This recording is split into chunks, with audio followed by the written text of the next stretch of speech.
Yeah, big time. I should not have eaten all that Tijuana street machinery. Damn, forgot about that cluster bomb. Gotta get some, you little bitch.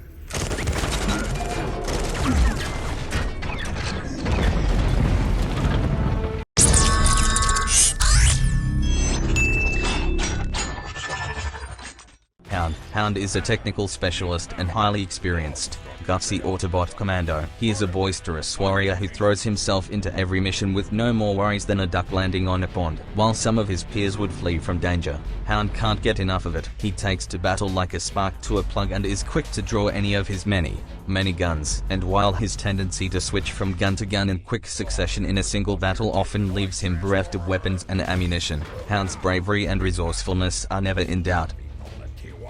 The only thing that just might take a toll on Hound is the loss of a friend. His boisterous streak hides a soft-sparked bot, who, despite arguments and bickering, loves his fellow Autobots and Commander even more than he loves a good rumble. It's this love for his comrades that makes him such an effective warrior.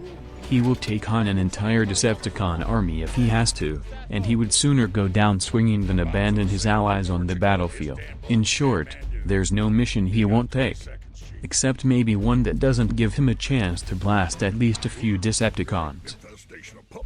He is good friends with the far more relaxed Trailbreaker, although his more relaxed attitude can sometimes get on Hound's nerves. He is also sometimes partnered with the Dinobot tracker Slash.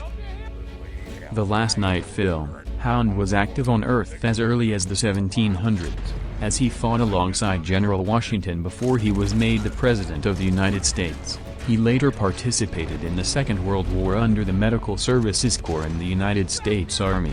Both of these historical events were covered up by the Order of the Whitwickens. In the years since Optimus Prime's departure from Earth, Hound had taken refuge at Cade Yeager's junkyard with the other Autobots. He had taken on a new vehicle mode. Hound regularly helped set up one-way phone calls between Cade and Tessa, who was away at college. One day, when Cade and Bumblebee were caught in a standoff with the Transformers Reaction Force, Hound arrived to provide his friends with extra firepower. Cade was able to defuse the standoff, though Hound egged on the TRF to shoot him as he departed. Hound unknowingly had two stowaways in the form of the young Isabella and her companion Squeaks, who hitched a ride back to the junkyard with him. They were soon visited by Day Trader, who Hound considered the most irritating, annoying Transformer and threatened the rogue with violence the entire time, especially since he'd been slacking off on his promise of getting them a ship. Later, after trying to explain his weight to the newly arrived Isabella, he set up another call between Cade and Tessa. However, the call went on for too long, and knowing they were risking detection, Hound was forced to cut the call short. Hound apologized and reassured Cade that he was a good father before bemoaning how his own father never called him, and later explained to the extent of Cade's situation. The next day, the Decepticons, assisted by the TRF, found and attacked the junkyard, while Cade led the others away to set up a trap in a nearby town. Hound stayed behind to buy them some time. Despite Cade's protests not to be a hero, Hound contended he was born a hero. Hound faced off with Megatron but was quickly taken out of the fight by a blast from his fusion cannon.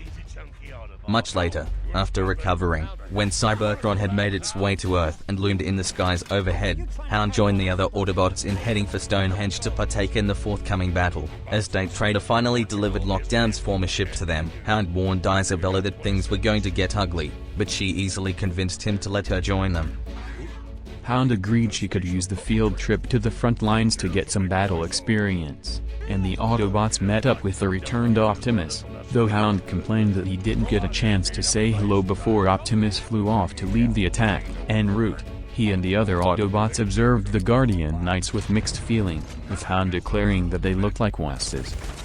Hound and Bumblebee shared an orbital assault carrier to tangle with some airborne Decepticons forces, but he soon hopped off to provide some aid on the ground to their human friends. Even with their combined firepower, Hound was unable to push forward thanks to the presence of a gun emplacement and the Infernicons. Hound, knowing he didn't have enough ammunition to take on Infernicus, eventually Squeaks cleared a path, and Hound joined Optimus, Bumblebee, Hot Rod, Cade, and Vivienne Wembley in charging forward, though he mocked the other humans for abandoning the fight.